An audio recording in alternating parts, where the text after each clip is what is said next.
Hello again, everybody. My name is Torch, aka CJ, and this is technically day 3 of working on Into the Wardrobe. Last game, we added the player, we added the ground, and we added a jump through platform, which I'm renaming to Ground 2, or I guess just Ground 2. So we have the square here, and not much else. So I think we should start off on the level design and then maybe get the enemies working. So I'm gonna start off with placing some blocks in some places, I guess.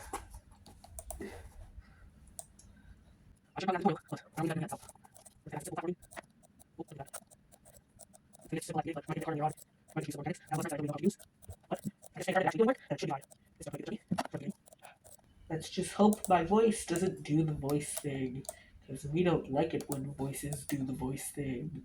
That's quite annoying. I don't want my voice going monotone.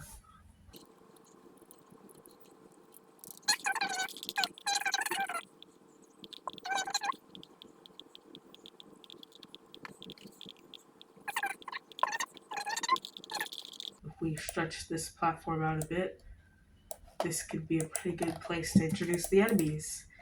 We have some simple platforming, and then we show the obstacle.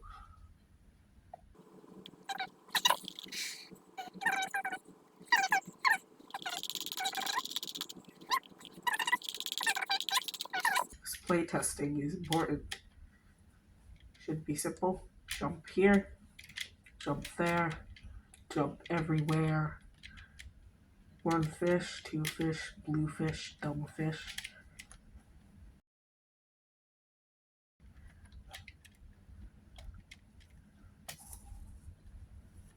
Pretty simple. Already at 4 minutes. How? How is my recording at 4 minutes already? That seems extremely absurd. And my voice is doing the thing. Let's see if an orange would help this.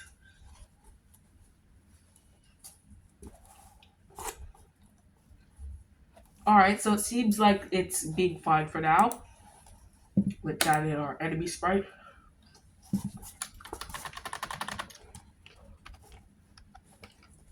Enemy. Import image.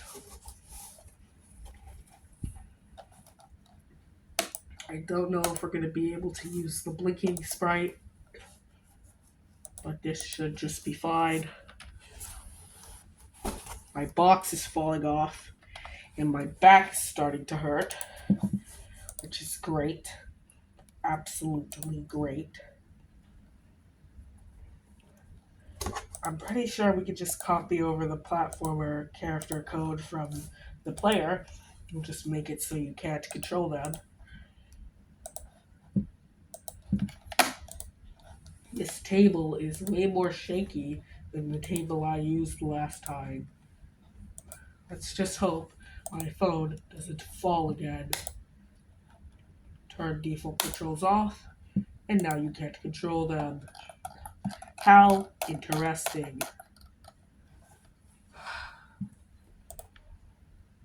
I am breathing into my own eyes. It hurts. Someone please do not put me out my misery. I have a job to do. We're going to use number as walk. We're going to have this decide what direction the enemy looks in. That is a very small enemy. Make that enemy larger. I will make them slightly larger than the player. Now let's start off with the code. First of all, we need to add another object, because I'm bad at planning things. So we're going to add in some sprites.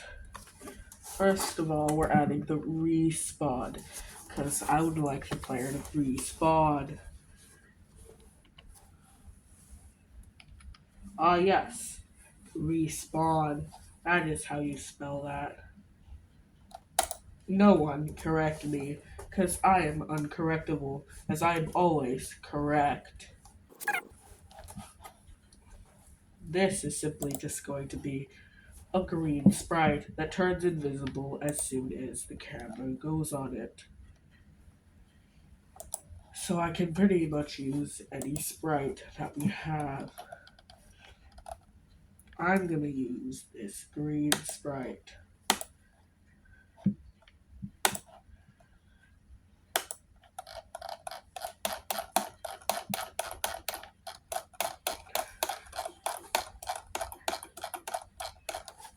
If we place this here, we can set the respawn point.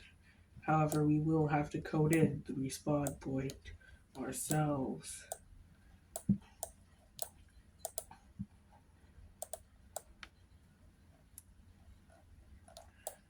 Alright, now the real question. Do we actually want the respawn point to be invisible?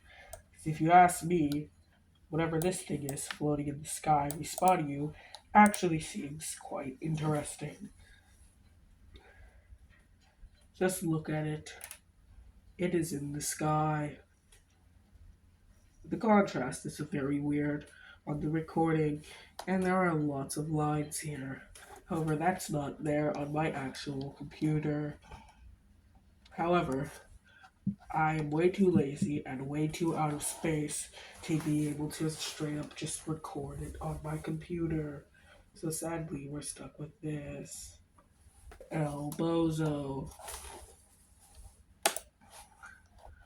Alright, now we need to go back here and we will add two more objects, a left detector and a right detector. It would be possible to make them jump, but unfortunately they do not have legs, and I don't want something without legs jumping, because that seems quite stupid.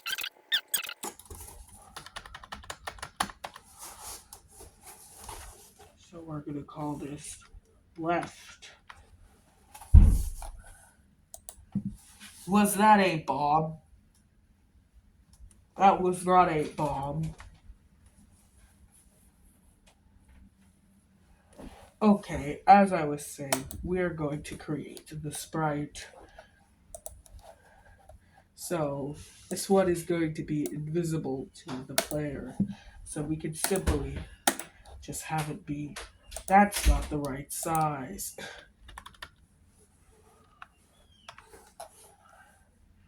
It just simply needs to have an arrow on it. An arrow pointing in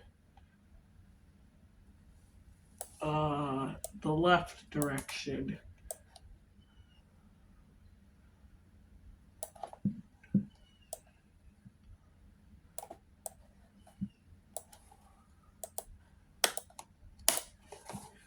This is good enough. We're going to apply. This is left. This will make them turn left. Left is left. Right is non-existent so far. Let's save our progress. Saving your progress is something that is very important to do. In this case, something more important to do is to make sure that you finish the work. We will call this one right. This is not a tutorial, by the way, so please don't follow what I'm doing. The ways I do stuff might be spaghetti.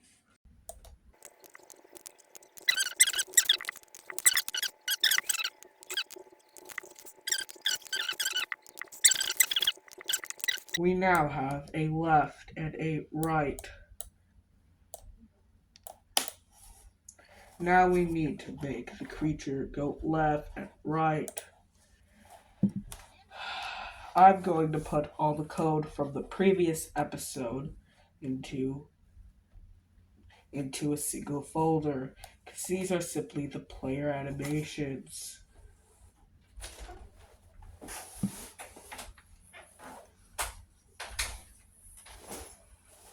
Okay, as I was saying, we're going to add an event group. In the event group, we will put these animations. You will most likely not be editing these, so we can just close that.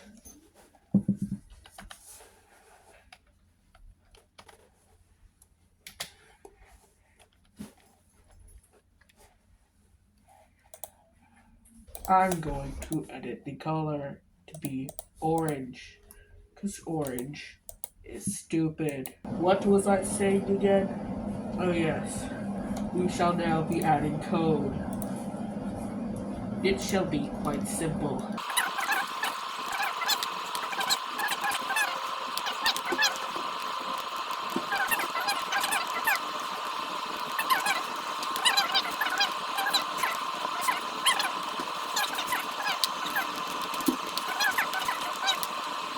Okay, just in case I did a time lapse for that, let me just kind of summarize this. If enemy touches left, they will have their walk variable changed to 1. If they touch right, they will have their walk variable set to 2. If their walk variable is 1, they will walk left. If it's 2, they will walk right. I'm going to use the blinking animation of the enemy to add something extra. We will add a sleep animation. Or a death animation. Either one. After all, sleep is just a small trial of death. So here is the sleep animation. Wrong sprite. Here is the blinking sprite. We shall use this for the sleep animation.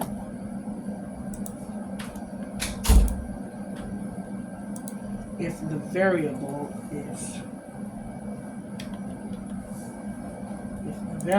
value of walk is equal to 0, then we'll simply change the animation to sleep, or as I called it, slept.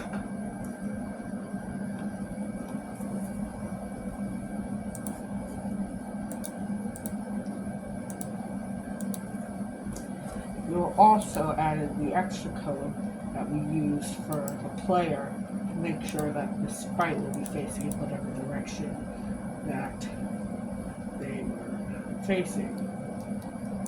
So, we'll simply put enemy,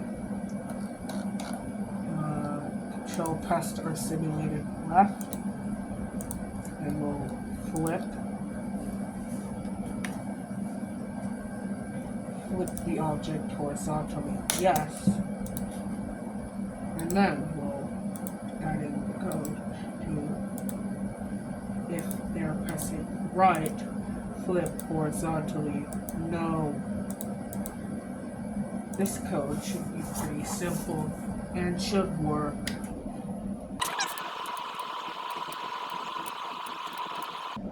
Oh yes, you forgot to make the arrows invisible.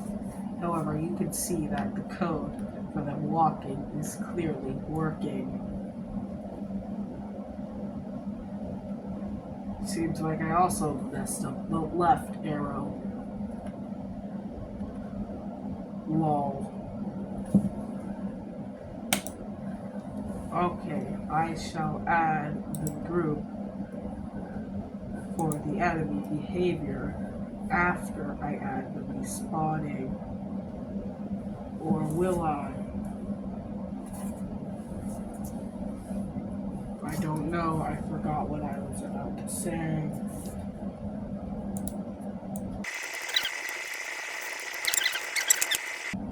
Not that one.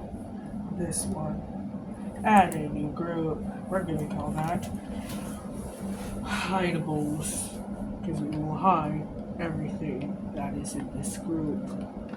This will make it easier than having to write out the code every time. Add you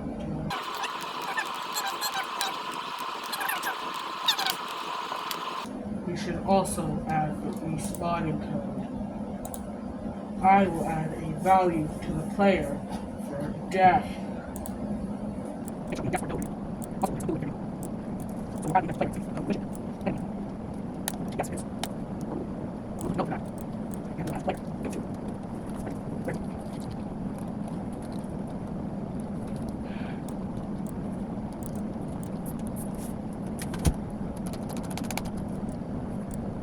Where now is it? I cannot find it. Move. Greetings. I am bad. I found it. So I will just kind of move this over here, I guess. I coded it slightly wrong. Players in collision. We will change player variable. The variable of variable will be set to true. I will rename the variable dead.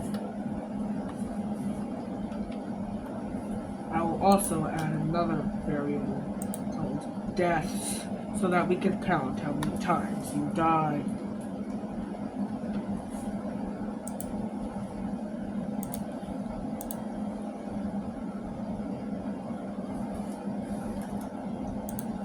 So if the variable of player is set to the variable of death is set to true, then we're going to set it to false. Now if it is true, we will change that. We will change the variable to false.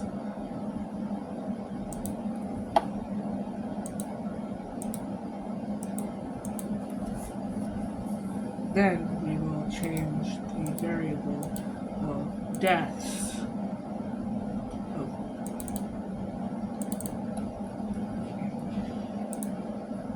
Change the, where is the variable? Did I forget to add the variable deaths? Apply. Deaths. Going to add 1 to the death counter. This should work, and it should be quite simple. So now if we want anything to kill them, we can simply just have it set the value of dead to true, and it should automatically respawn them.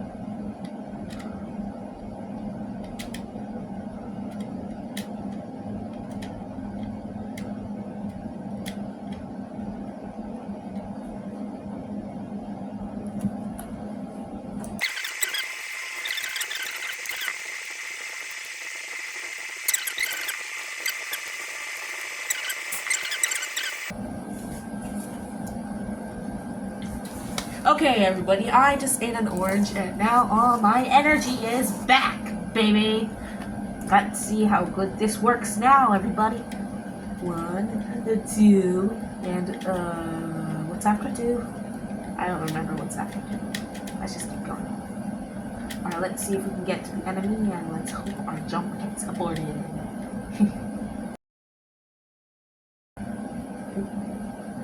Yeah. I think that might be a bit off, though. It was only changing the X position. That's the problem. We need to also do the Y position. So that it'll just get sent directly where this is.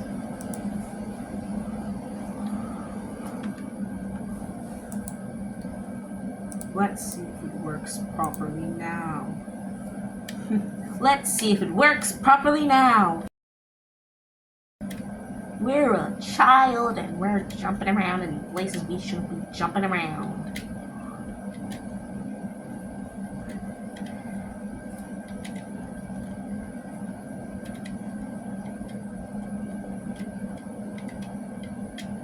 Oh no. That was death. Now, maybe we should add a trigger once to either of these.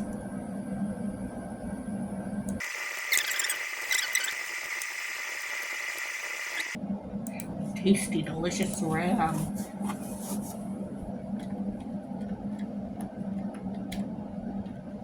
It performs the same, but saves a lot of space. Oh, not space. It should run smoother like this.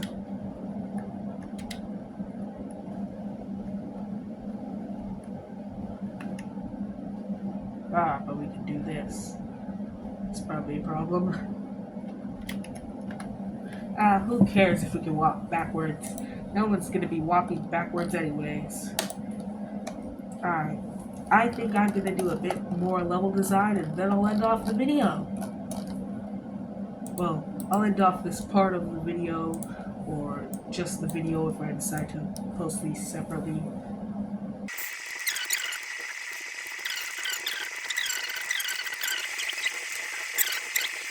Platform.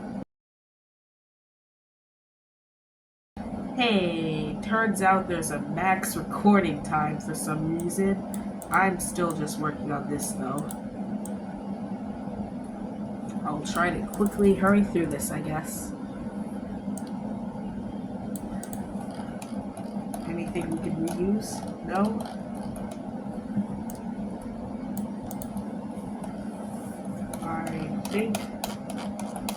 I think I know what we're doing today, Verb. Well, it's pretty simple, but this should be all we need for today. So let's do one last preview. I'm gonna eat an orange for this.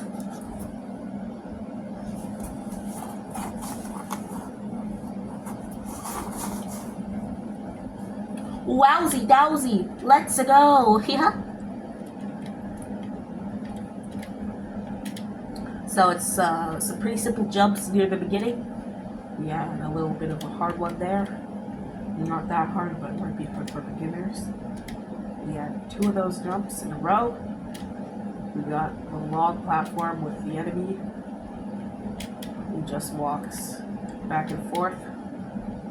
Kind of simple to avoid. You jump over up onto these platforms. And this is all we have so far. Well, that's it. We're gonna make sure to save our project, like always. Here's the code we added in today. I'm gonna put this in a group. Event group.